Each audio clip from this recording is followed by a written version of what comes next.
just respond to that how you will. Yeah. That's a great and hugely important question.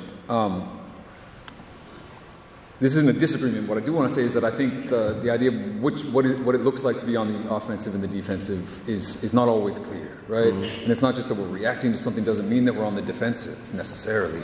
And I guess on a local level, what I would say to illustrate that is to point to the anti-police movement.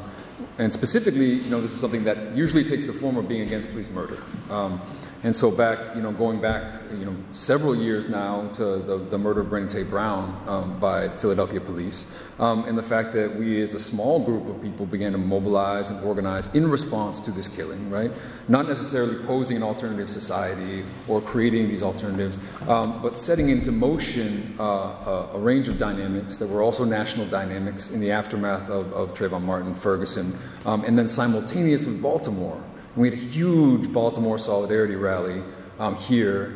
I mean, solidarity doesn't even express it because it was called Philly is Baltimore. It was during the riots in Baltimore, in which thousands of people showed up. 2,000 people showed up and said, no, Philly and Baltimore, we have the same struggle. We have this shared struggle. And that was all a reaction, right, to police murder. And yet, in the practice of that resistance, what did we have? We have a transformed city.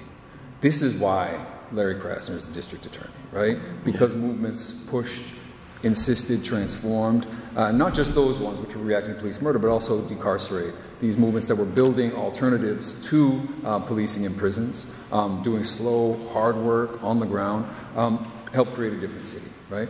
And I think we want to understand the ways that these dynamics can play,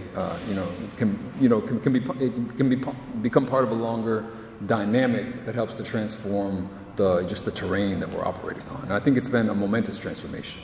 I feel like we're on the offensive in some ways. I feel like nationwide things look pretty bleak, but at the same time, again, and I say this all the time, I grew up in the 90s fucking sucked. Because nothing was happening and nothing was changing, and there were wars and there was everything, and there was no resistance that was really noteworthy. And of course there were things going on, but now we're in a moment in which I think we can push back and fight back, in which people are ready to do that. Just like to add on